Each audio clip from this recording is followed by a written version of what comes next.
اور وہ بہت اچھے جج تھے. ان کا ہسٹری پڑھے تو بہت اچھی ہسٹری ہے ان کی.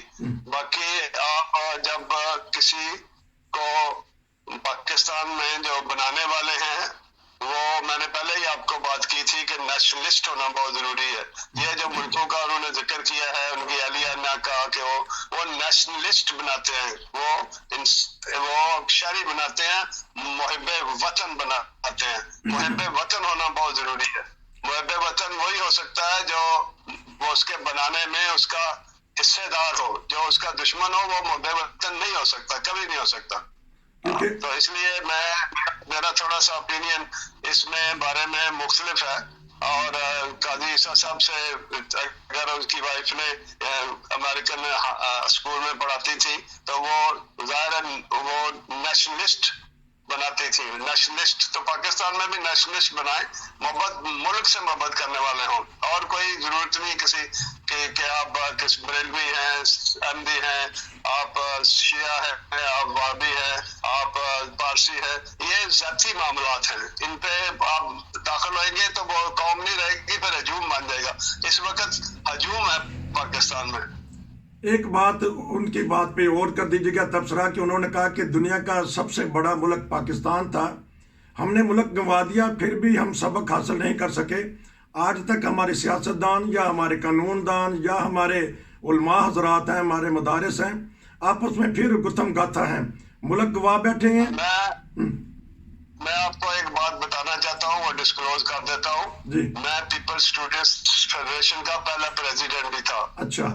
تو مجھے بہت اچھی طرح یاد ہے کہ کس طرح پیپلز پارٹی ذوالفقار علی بھٹو کو وہ پاور میں کس طرح لے کے آئے تھے، اور وہ اس میں ملک کو دو رخت کیسے کیا تھا. جب بھی آپ ذاتی معاملات میں آ جائیں اور موشن کشی کرنے لگ جائیں، موشن کش ایک لفظ ہے، موشن کش، کہ اپنے دوستوں کو مار دیں سب کو. تو یہ جب بھی کوئی کرے گا اس طرح تو پھر یہ نقصان ہی اٹھائے گا، ملک کا نقصان ہوتا ہے. اب ملک کو دو ٹکڑوں میں تقسیم کیا صرف اس لیے کہ وہ موشن کش تھے اور کرسی کو سنبھالنا چاہتے تھے، دوسرے کو حق نہیں دینا چاہتے تھے. اگر یہ چلتا رہے گا تو ملک مزید ٹوٹے گا. تو آخری سوال کا 1-2 منٹ میں اگر جواب دینا پسند کریں کہ وہاں مذہبی آزادی نہیں ہے، ہمارے ملک میں گھٹن محسوس کرتی ہیں اقلیتیں. تو آئین میں تو درج کیا گیا ہے، قائد اعظم نے بھی کہا کہ آپ آزاد ہیں ہر مذہبی رسومات کے لیے. تو اس بارے میں ہمارا آئین کیا کہتا ہے، تھوڑی سی تشریح کر دیجیے گا. یہ آخری سوال ہے. اب میں حیران ہوں کہ قائد اعظم ملک بنانے والے تھے. جی. انہوں نے جب یہ ملک بنایا تھا تو انہوں نے اسلام کے نام پہ نہیں بنایا تھا. یہ غلط ہے، ہسٹری مسخ کی ہے کسی نے. کہا تھا مائنورٹیز کا لفظ ہے یا مذہبی آزادیاں یا مذہبی کے نعرے جتنے ہیں مذہب کے، یہ مولویوں کے نعرے ہیں بعد کے. اس وقت سارے برابر کے شہری تھے اور اسی لیے انہوں نے قوم سے ایک قوم تھے اور انہوں نے ملک بنا دیا. اب جب آپ مذہبی تقسیم یا لڑائی جھگڑا، دو بھائیوں میں لڑائی کرا دیں گے تو پھر ظاہر ہے ملک تو ٹوٹے گا نا. تو ظاہر ہے یہ میں سمجھتا ہوں کہ پاکستانی شہری ہونا بہت بڑی بات ہے، وہی کافی ہے. کسی کے مذہب کا نام لے ہی نہ، ضرورت ہی نہیں ہے. بہت تو یہ انہوں نے جو سوال کیا ہے مائنورٹیز کا، یہ بہت اچھا ہے کہ وہ پسند نہیں کرتے. یہ بات پولیٹیشین کو اچھا نہیں لگا ہوگا، وہاں بیٹھے ہوئے تھے وہ، میں ان کی شکلیں دیکھ رہا تھا، تو وہ ان کو اچھا نہیں لگا لفظ یہ. لیکن ذاتی طور پہ پاکستان کے کسی کو یہ کہنا کہ وہ جج تھا، وہ پارسی تھا یا کرسچن تھا، ہم نے اس کو جج بنا دیا، یہ غلط باتیں ہیں. پاکستانی ہونا کافی ہے میرا خیال ہے. یہی شہری کی ایک بہت خوبی ہونی چاہیے کہ اس کو صرف شہری کہیں، بس شہری. بہت شکریہ کہ آپ نے فوری طور پہ اس بات پہ تبصرہ کیا. ناظرین اب دیکھتے ہیں کہ قاضی صاحب کی جو سوچ ہے، آیا ہمارے دوسرے حکمرانوں کی بھی یہ سوچ بنتی ہے کہ مینورٹی کا، اقلیت کا تو لفظ ہی کاٹ دینا چاہیے. سارے پاکستانی شہری ہیں، سارے محب وطن شہری ہیں. اگر ہم اس طرح ایک بن کے رہیں گے تو پاکستان ترقی کرے گا انشاءاللہ. اور آپ کا بہت شکریہ. پھر انشاءاللہ آپ سے دوبارہ رابطہ کریں گے. میں ایک کمنٹ، ہلو جی بتائیے گا.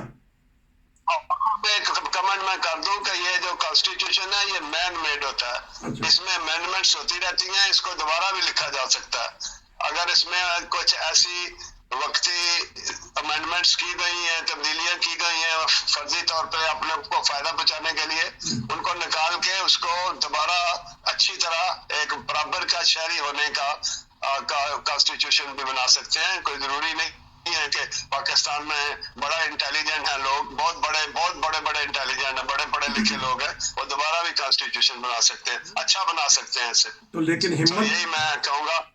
ہمت کس میں ہوگی؟ آپ یہ تو کہتے ہیں کہ ہمت کس میں ہوگی؟ مولوی کھڑے ہو جائیں گے وہ تو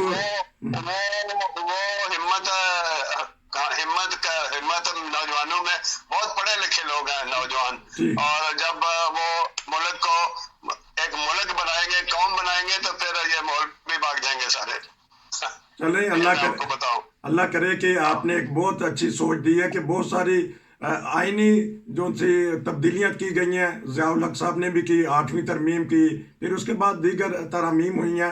اپنے اقتدار کو طول دینے کے لیے مذہبی لبادہ بھی اوڑا گیا اسی آئین کے تحت، حالانکہ سیدھا سادہ سا آئین ہے. اللہ کرے کہ ہمارا ملک اس آئین کے مطابق چلنے والا ہو، نہیں تو یہ آئین کسی بزرگ نے کہا تھا کہ ملک کھا جائے گا. کاش کہ ہمارے سیاستدان، ہمارے علماء یا ہمارے وہاں سے اسکالر بیٹھے ہوئے ہیں اس آئین کے مطابق پاکستان کو چلائیں.